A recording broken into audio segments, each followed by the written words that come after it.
मैं doctor Santosh Meena, associate professor, department of history, government arts college Kota. आज के इस व्याख्यान में हम विश्व का इतिहास का प्रमुख टॉपिक धर्म सुधार आंदोलन पर चर्चा करेंगे। धर्म सुधार आंदोलन के कारण हम पढ़ चुके हैं। धर्म सुधार आंदोलन में मार्टिन लूथर का योगदान हमने पिछले व्याख्यान में देखा। इस व्याख्यान में हम देखेंगे जर्मनी में लूथरवाद।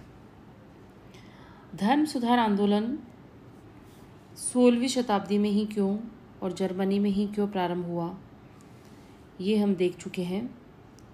पिछले व्याख्यानों में हमने इसके ऊपर चर्चा की है और इसके लिए मार्टिन लूथर के व्यक्तित्व को उत्तरदायी माना जाता है। जर्मनी में बदलती हुई राजनीतिक परिस्थितियों से लूथरवाद का प्रत्यक्ष संबंध था। अतः लूथरवाद की सफलता के निम्न कारण थे। 1517 से लेकर 1519 के बीच लूथरवादी प्रोटेस्टेंट के गिरजाघरों के खिलाफ कदम उठाने में असफल रहे।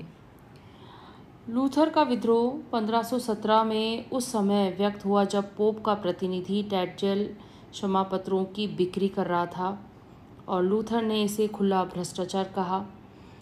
उसने 95 थीसिस के नाम से अपनी कुछ शंकाएं और आलोचनाएं चर्च के द्वार पर लगा दी और ये 95 थीसिस जर्मनी में लोकप्रिय हो गई, जिसमें लिखा हुआ था कि हमें क्षमा पत्रों को क्यों नहीं लेना चाहिए या उनके क्षमा पत्रों के बदले में पैसे क्यों नहीं देने चाहिए।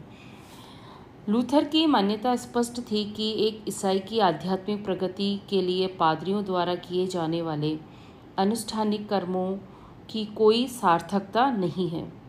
एक सच्चा ईसाई ईश्वर की कृपा से और ईश्वर में श्रद्धा एवं आस्था के माध्यम से ही पाप मुक्त या मोक्ष प्राप्त कर सकता है।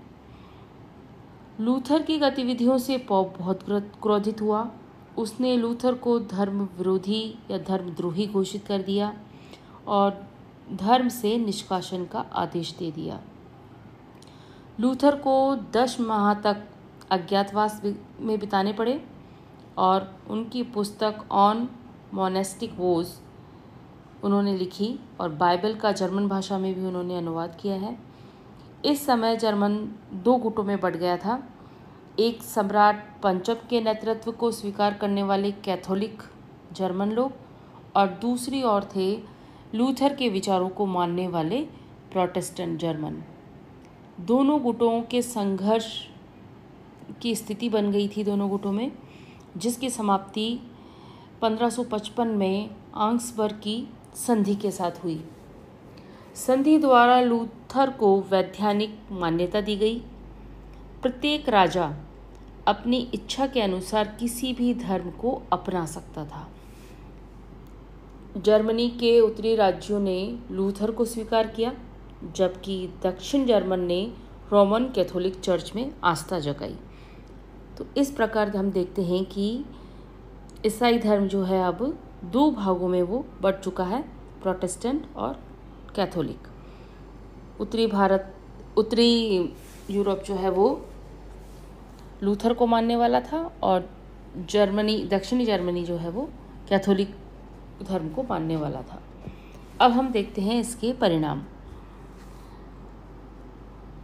इतिहासकार लूकस का मत है कि 16वीं शताब्दी की धार्मिक उहापोह ने पुनर्जागरण की भांति भविष्य की संस्कृति पर एक अनूठा प्रभाव डाला। परिणामों में सर्वप्रथम पहला है ईसाईयत की शुद्ध नवीन व्याख्याएं। पादरियों द्वारा प्रचलित उन अनुष्ठानिक कर्मकांडों को प्रोटेस्टेंट विचारकों ने अनावश्यक माना। उनका मत था कि व्यक्ति और ईश्वर के मध्य सीधा संबंध है।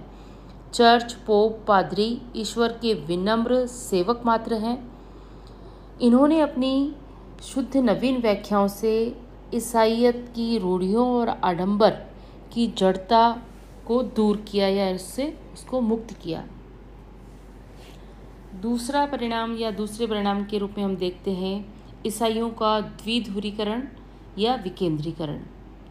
आपने देखा 2 भागों में बट चुका है, कैथोलिक और प्रोटेस्टेंट। इसमें भी आंतरिक वर्ग बन गए, जैसे प्रोटेस्टेंट में लूथरवादी, काल्विनवादी, एंग्लिकन विचारधारा के लोग। प्रोटेस्टेंट क्रांति ने यूरोप की संस्थागत धार्मिक एक रूपता को भंग कर दिया और उनके स्थान पर प्रतिद्वंदी चर्चों का एक समूह खड़ा हो गया। तीसरे परिणाम के रूप में हम देखते हैं ईसाइयों में धार्मिक वैमनस्य, रक्तपात।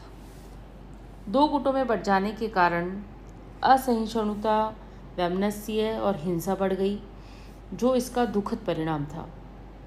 उसके बाद धार्मिक युद्धों, अत्याचार और उत्पीड़न का जो सिलसिला आरंभ हुआ वह एक कलंक था।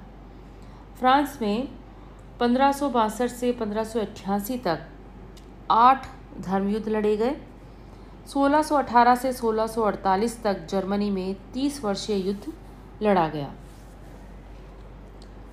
चौथा परिणाम है इसका राजत्व के प्रभाव एवं नियंत्रण में वृद्धि। जिन देशों ने प्रोटेस्टेंट धर्म को अपना लिया उन देशों की शक्ति में अभूतपूर्व वृद्धि हुई। इंग्लैंड में एंग्लिकनवाद तथा राष्ट्रीय चर्चों की स्थापना के साथ ही वहाँ के राजा सर्वशक्तिमान हो गए। कॉल्विन ने भी राज्य को देवीय शक्ति संपन्न कहा है। 5वां परिणाम इसका हम देखते हैं राष्ट्रवाद या राष्ट्रीय भाषा, साहित्य तथा शिक्षा का विकास। प्रोटेस्टेंट समुदाय राष्ट्र केंद्रित थे। ल्यूकस का मत है कि धर्म सुधार के युग में राष्ट्रवाद एक महत्वपूर्ण शक्ति थी। धर्म एक राष्ट्रीय वस्तु बन गई। राष्ट्रीय चर्चों की स्थापना ने राष्ट्रीय भाषा, साहित्य और शिक्षा के विकास में महत्वपूर्ण भूमिका निभाई। आपने देखा बाइबल का कई भाषाओं में अनुवाद हुआ इस समय। अगला परिणाम है इसका आर्थिक प्रभाव।